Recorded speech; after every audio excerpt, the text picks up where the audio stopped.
So where do we get? Okay, coming to you live. Not really live, but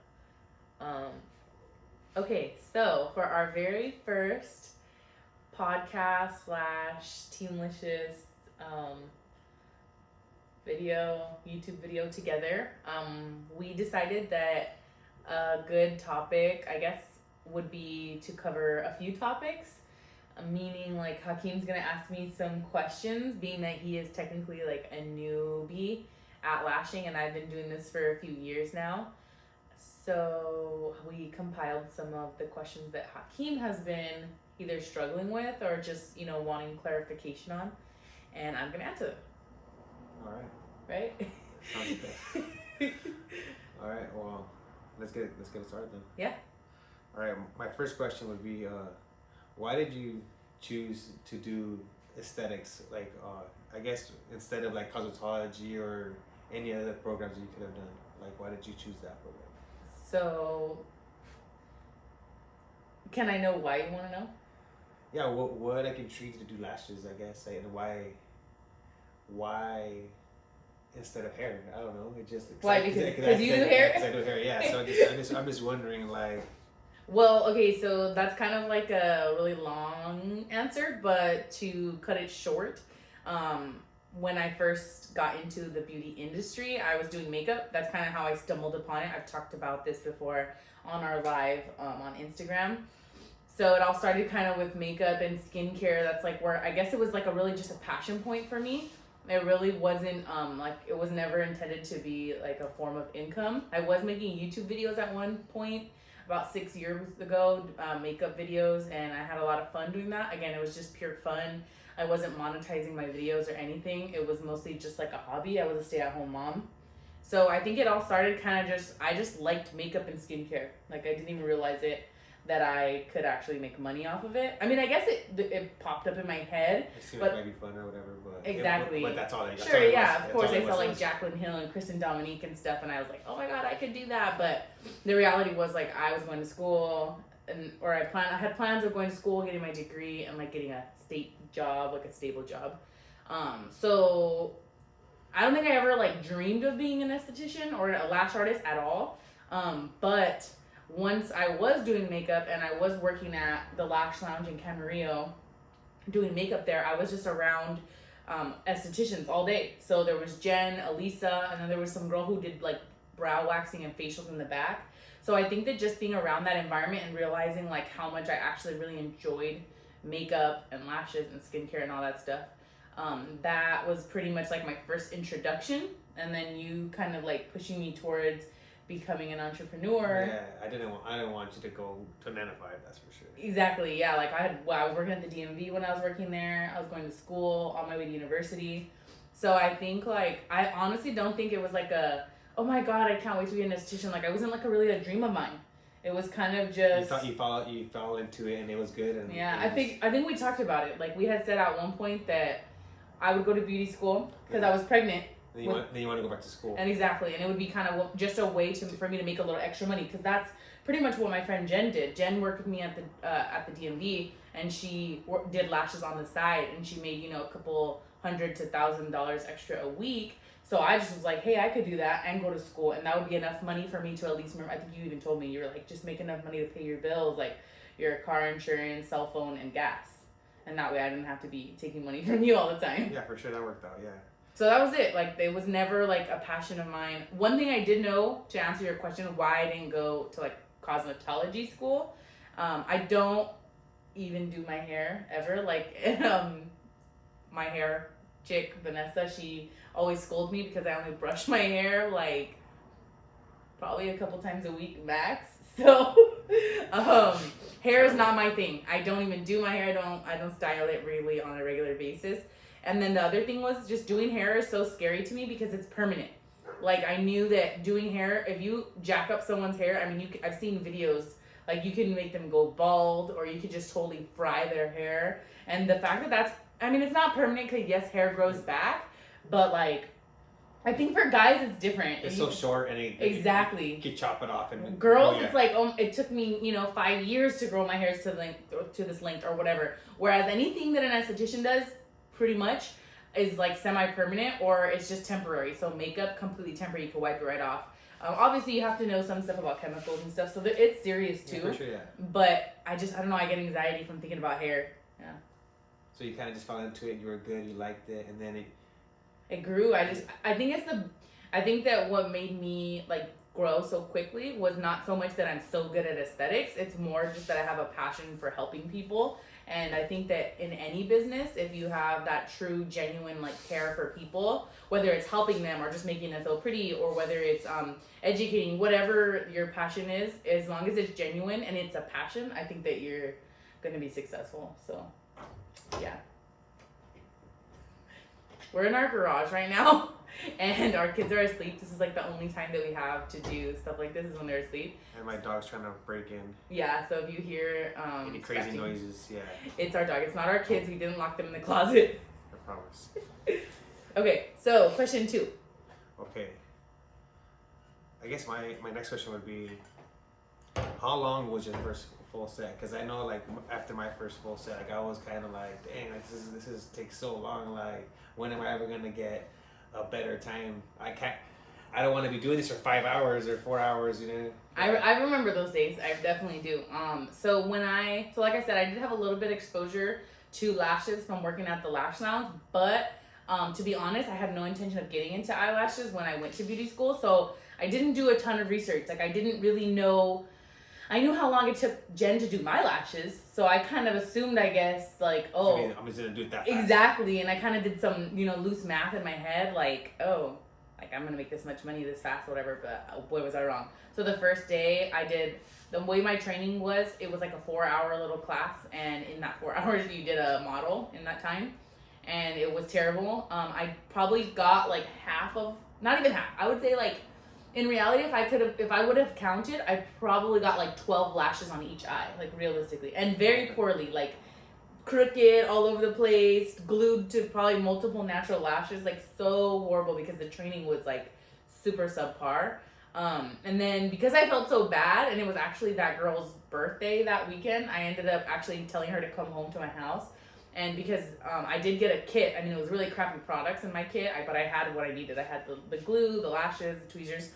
So we came to my house, and I propped up a bunch of pillows on my couch, and I finished her lashes. So I spent about 3 hours in the training doing her lashes, and then I came home and spent like another 2 hours. So in total, it was about 5 hours doing her lashes. And it was really discouraging, I'm not going to lie. I didn't think I was like ever going to get faster. I was like, how the heck did Jen, get so fast? I even asked her, I was like, this isn't for me, like it's hard. And she assured me like, no, dude, it's for you. You could do it. If I could do it, anyone could do it. And yeah, and then I just kept, the reality, I was doing makeup already, and eyebrows, so like waxing eyebrows. So I already had like people who've been trusting me with their face. So I think, and then plus like I was making YouTube videos, doing makeup. I think I had a little bit of a repertoire, if you will, like at least with 10 people. I'm not saying I had a huge reputation or following. You had some girls that were. Exactly. They were like, hey, yeah. Ashley knows kind of what to do, and she's in school now, so I trust her. So I had enough girls who were at least willing to let me put my hands on them and get, yeah. Sure. So I think that's what made me go so grow so fast. Whereas there was other girls in my class who like were servers at a restaurant, never had any experience whatsoever with makeup or anything. So I think that's what set me apart. Why I was able to grow so fast, as opposed to them who like it was harder for them to sell it to people. Like, hey, let me glue lashes to your eye. Like it's a lot scarier when you have no experience in the beauty industry. So I would say that because I was doing consistently, probably at least one person a day, maybe like 2 people some days, consistently at least one person a day, about 4 or 5 days a week. I would say that by the time, but then I took a month off because once I graduated from beauty school in June, so that had only been lashing for 3 months, and then I took a break because I graduated from school and I had my daughter, and then when she was about 1 month old, so I took like a 2-month break. And then everyone that had been doing, which it wasn't a ton of people, it's probably like maybe 12 to 20 people that I was doing, they were like all begging me to come back. Mind you, back at that time, I was super cheap. So people were just like, please come back. So I started doing like 1, 2, 3 people a day. And probably in total, after 6 months. So you got like a decent time too, or like you didn't feel like it was just dragging on forever. Exactly. By 6 month mark, I would say 6 months of doing like 1 to 2 people a day. I think that I remember. You started feeling like more comfortable and just like it came natural, like muscle memory. Because I think in the beginning, a big part of why it takes long, there's 2 huge things that make you go slower. You're constantly this kind of goes together. Like you're overthinking, so you're stressing yourself out. Oh, yeah, for sure. And then you're constantly looking at the time because you're so concerned with time. I honestly think that if you could just like turn your phone off and just put it away, you'll go a lot quicker because you're not constantly looking at your phone. Or even if you're not looking at the phone for the time, someone texts you, you look at your phone, it distracts you, and that 2 seconds that you spend looking at the time, now you have to redirect your energy and think, okay, what was I doing? Where was I? Did I do this? And blah, blah, did I do you're just over. So you're adding not only those 2 seconds, but it's another 10 seconds. So every time you look at your phone, you're taking away a minute from your time. And it doesn't sound like a lot, but when you're doing it every minute, you're basically doubling your time. So I think that's a huge thing, just like the anxiety that comes along with learning something new. And then the other thing that I think can make your time go like faster, what I mean is you can lower your time of your appointment is, what was the other thing?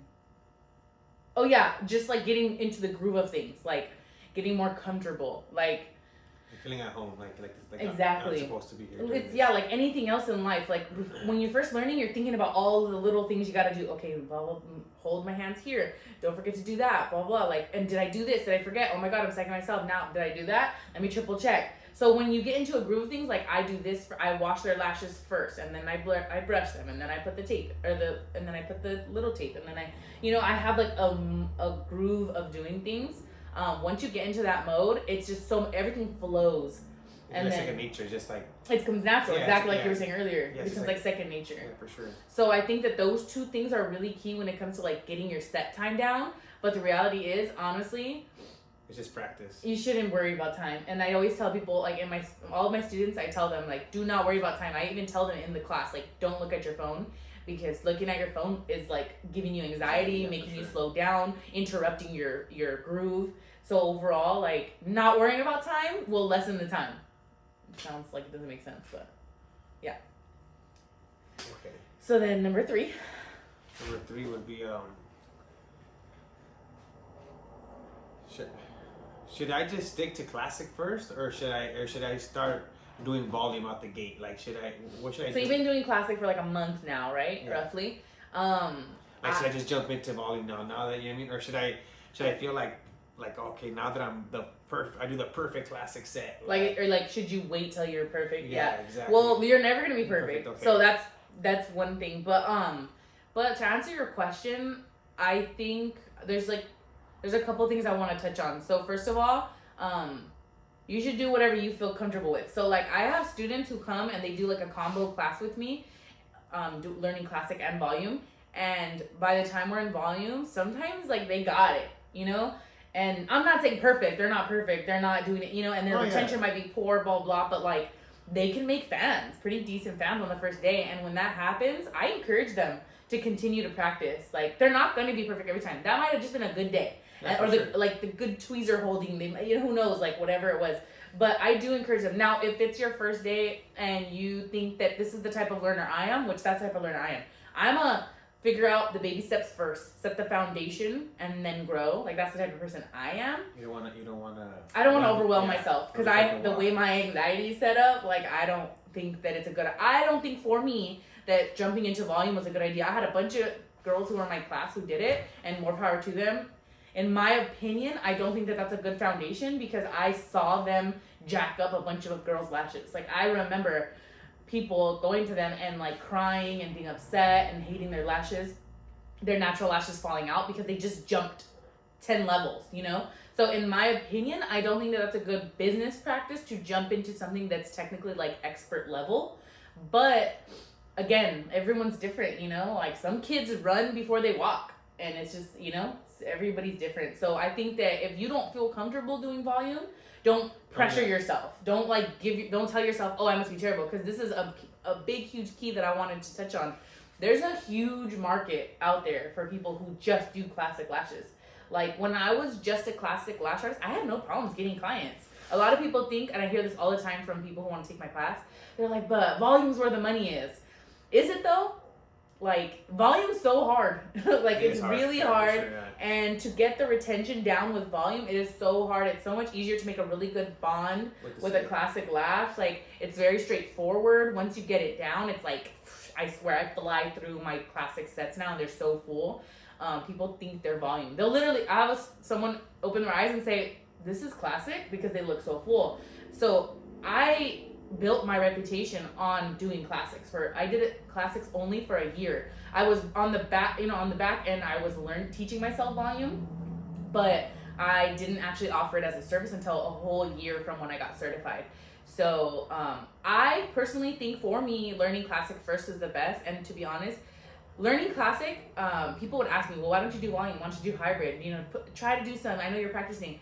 And I would tell them, you know what, like the type of person I am, I'm not going to offer you a service that I'm not 100% confident in myself in. I'm not in it for the money. And I do really think, and that was true. That wasn't like game. Like I really meant that. But I do also see in retrospect that really built the foundation for the relationship that I have with my clients. With them trusting you and exactly. People might have came to me in the past and they could probably say, oh, I don't really, I loved Ashley, she was so cool, but I didn't really like the way I treated my lashes, or I don't like her style, I don't like her vibe, whatever. They could say those things, but no one can ever say that they came to me and I like glued their eye closed, or I ripped their natural lashes out, or I made them too heavy or too full, and now their natural lashes are damaged. Okay. Exactly. So I just think that for me, because integrity and reliability, like those are my main things that I build my business on, I would never start off doing something like biting too much, that I can't chew. So I think it's better to start with classic first, but if you want to go, you just feel comfortable. So if you're comfortable and you're if you're not nervous to do it, because a lot of that is kind of like, I guess that is something that was kind of like one of my struggles at first. I remember when I grabbed the tweezer and it was just like shaking my hand when I was separating the lashes. And then right now you're getting a little more comfortable doing the volume pads, right? But wait till you start putting them on people's lashes and trying to get that lash wrap. Yeah. All that stuff's gonna come back. So. And I'll be throwing the tweezers again. Exactly. No, and you're gonna buy them this time. Okay, so question 4. Okay, question 4. This is like a question that I haven't really had to think about, because what's the perfect way to secure the lower lashes? Like, what's like your go-to way? Like, because sometimes I feel like when I put the iPad on, the gel pads, right? The gel pads, yeah. Sometimes like the inner corners will be sticking up, or because it'll like bunch up, or like just different scenarios, I guess. You know what I mean? So like, is there a way where they just feel it is just perfectly sleek and it's just ready to go? There's a few things that tie into that, but the main thing I think that I recommend for people who are experiencing that same thing is, first of all, gel pads are not super, super, super sticky. That's the whole point. Like, we don't want the lower lash, whatever we put down there, to be super, super tacky, because then when we take it off. Exactly. A lot of tapes say that they're like soft or sensitive, whatever, but over time they get stickier. So they're sensitive to when you apply them, they're not super rough or drying, but then if you leave them for 2 hours, they get really sticky. So, the thing about gel pads, they lose their tackiness over time, especially if the person's moving and rubbing, then the friction like kind of gets rid of a lot of the tackiness. And they're just kind of floating up. Exactly. So that's why we use the tape to really secure them. But if you do prefer the gel pads, which I kind of do, I switch back and forth all the time. I've tried everything. You name it, I've tried it. I've tried just regular old paper tape. Bad idea. Don't do that. Do not put paper tape. I've tried the clear tape. Again, do not do that. That will yank out their lashes. I've tried doing tape and then the gel pad on top. I've tried it vice versa. I've done foam tape. I've tried the Next Care Blue tape. I mean, you name it, I've tried it. And from my experience, it depends on the person. So it depends on you, for example, what your preference is, and it also depends highly on the person. So for example, like my cousin-in-law, she has super, super, super dry skin, like crazy dry skin. So the iPads work super well for her because I cleanse the area, and that's why when I have a video where I show you how I wash the lashes in the beginning of every appointment, and that's why I take the soap and I cleanse the whole area, all the way up to the freaking eyebrow, all the way down here, all the way inside the nose. And the reason why is because those are all places that the tape or the iPad will potentially touch. So I want it to be super clean, squeaky clean, like we talk about in class. Squeaky clean, squeaky. Exactly. So if it's squeaky clean, whatever you apply to it is gonna be like, it's gonna adhere to it better. So that's gonna help. I'm not gonna say it's gonna completely, because then they get, so like I have some clients that have like hypothyroid, or like just have thyroid issues, other hormone imbalances, and they tend to get really sweaty during the appointments. Sometimes, just get these random hot flashes, and so that can like make it real sweaty, and then it comes off. So like those people, I know that about, or they'll tell me when I do their client intake form. It'll say on there like, oh, I take this medication, blah blah, or I'm going through menopause, whatever it could be, pregnant, those kind of hormone surges that you get from pregnancy. When I know that, I tend to lean towards the foam tape, because foam tape, microfoam, it's 3M microfoam tape. That one is very sticky, but also super gentle.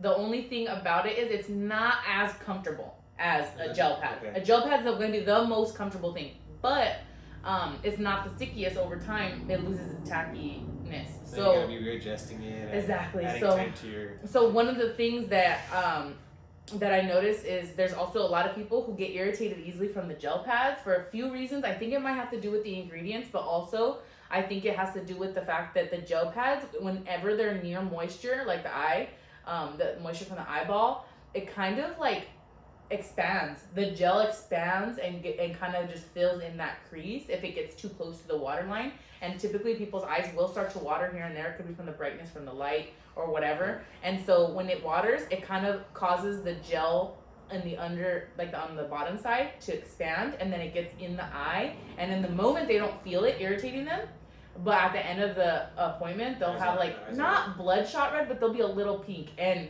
so that's something that I don't really like, especially because the gel pads are not that sticky. They ride up more than likely. So my recommendations for getting like a really good closure, I guess, when you're securing the lower lashes, is to definitely take your time and don't rush it. Like if it takes you a long time, it's okay, because that's super important when you're taking your lash pictures afterwards, or the comfortable, like the comfort. Yeah, you want to be comfortable for them. Exactly. And so, and you know what? I think a lot of people don't do this because they're nervous. When I'm finished, I adjust it every time. I adjust the outer corners, which I show you in the class.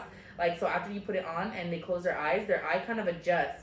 So I slightly adjust it, and while their eyes closed, I'll lift it to look. And I'll even ask them, like, hey, is that comfortable? Does that feel okay? Please tell me. Like, I kind of force them, like, tell me, because if you don't tell me, I don't know. For all I know, it could be cutting your freaking, outer. It's supposed to hurt. Exactly. And so I think just, like, taking the time to explain them, like, please tell me. A lot of women, we're like that. We don't say things. We kind of just suck it up. Because beauty is pain. Exactly. And so we're like, F it. Like, this is worth it. But it's just one of those things that we're the professional, so we have to make sure we're taking that time. And then, just cleaning the area really, really well, trying different types of tapes. Maybe you'll like I like the blue NextCare tape. The only thing I didn't like about it was that when I would put because it's not completely opaque, it was kind of hard to see the lashes sometimes, especially people with like thinner, sparse lashes. So I don't think, so to answer their question, there's no perfect way. So there's no perfect way. Whatever you're comfortable with, just master it. So I know Jen, she uses only tape. She doesn't even use gel pads, and her clients don't care. I don't ever see her clients with red eyes. So I think that it's just getting comfortable and just knowing what you're doing, I guess. And just honestly, just asking. I like to check my clients, if you're watching this, you'll know, I check the tape periodically. Like, I don't just put it on, slap it on, and for the 2-3 hours that you're there, I never check it. No. Every time I mix my glue, which is roughly every 15 to 25 minutes, when I'm shaking my glue, I also check that. I check to see for stickies. Yep, I check to see if the iPads have lifted, if any little lashes have poked out from maybe them smiling, laughing, or whatever. Yeah, okay. Well, thank you for that answer. Okay. Last question. This is my favorite one. Should I try talking to my customers, or should I just tell them to shh during the appointments? Definitely don't say shh to your clients. Definitely. Shush them. No.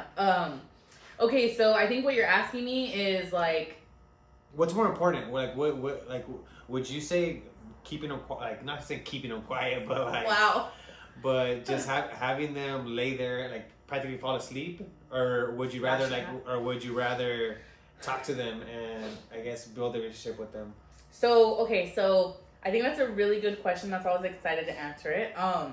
So I think what you're asking is what's more important is like developing a relationship by talking and getting to know them better, or more important than being super efficient and making sure that their lashes are done fast and well and last long and yada yada, you know, all the things that would come along with them not talking. Yeah.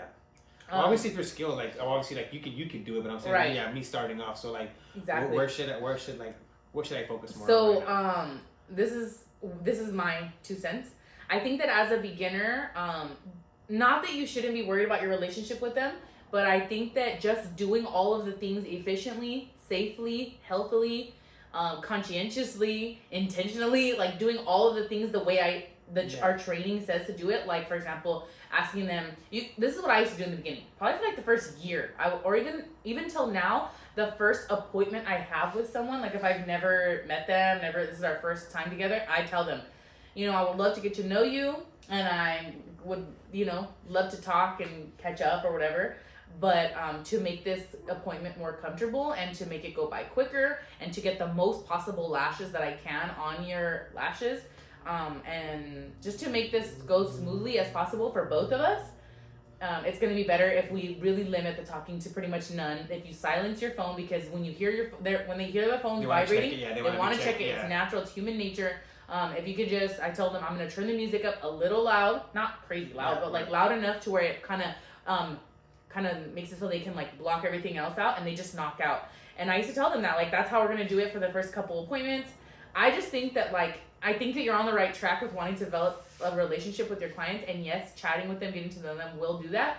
But in the beginning, you're building a foundation, and the foundation is that I know what I'm doing, exactly, and that alone is going to give them the trust, and you're going to develop a relationship that way.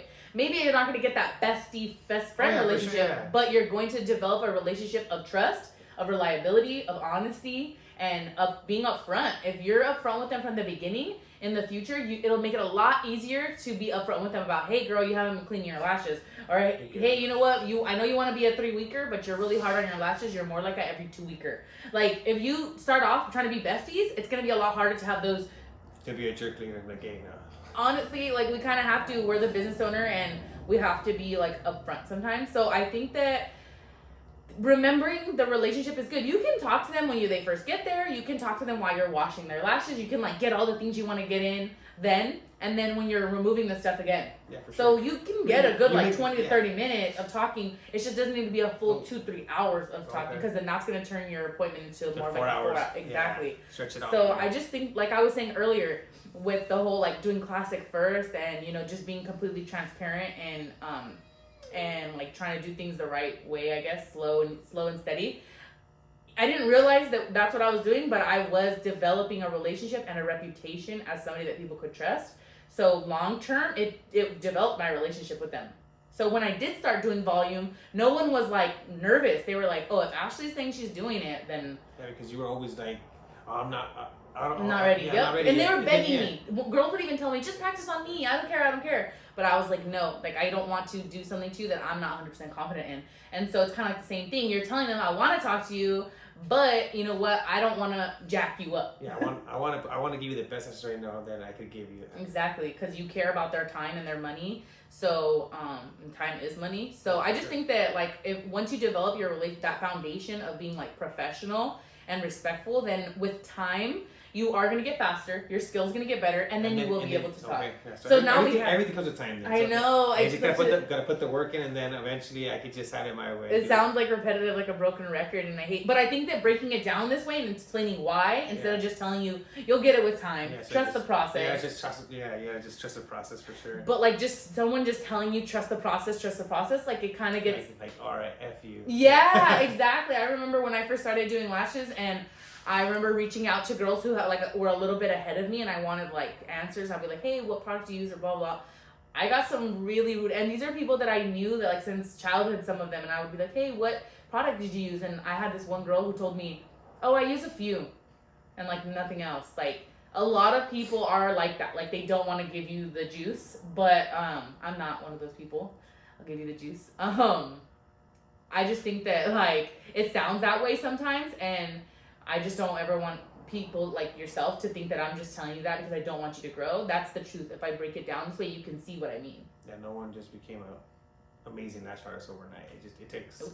Not even Kobe was born that way. You know what I mean? Like everyone takes time to learn and develop skills. You didn't start out like a barber being able to do your haircuts the way you do. It was probably at least a good year. Yeah, that's what I'm saying. I felt pretty confident at a year where I was pretty comfortable with doing classic really well. And then you obviously you can never stop learning, so you keep on getting better and better. Yep. Because you keep on trying different techniques, even with just the tape and stuff. Yeah. Well, for example, like the tweezers that you like, that's not the tweezer I like. And I taught you, but you still have a preference over which type of tweezer that you isolate with and which type of tweezer you pick up with, which type of tweezer you make fans with. Like, everything with you is totally different than the way I like it.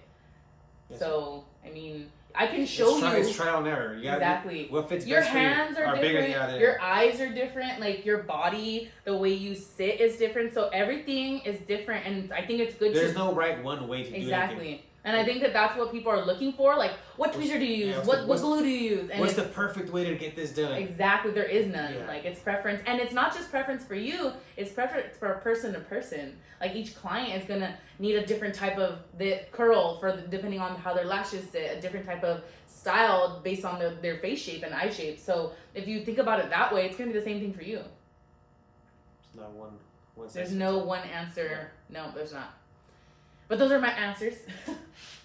And I think, that's it. We hit everything, and we hope you liked it. Yeah, and I hope that these are some of the struggles that you guys are having and or you've been through, and you can see that he's maybe that I'm trying. Well, trying to find the answers, trying to pry them out of her right now. I know. I wish there was like just an answer, but yeah, so I hope you guys got a lot of value out of this, and if you guys like these kind of videos, like these question and answer type videos, let me know. I think that our next video is probably going to be how I tape, the different ways that I tape down the lashes, because it seems like that's a really popular one. I want to see that. Yeah, so stay tuned for that. Subscribe to our channel if you guys want to see more videos, and until next time, see you later. Great.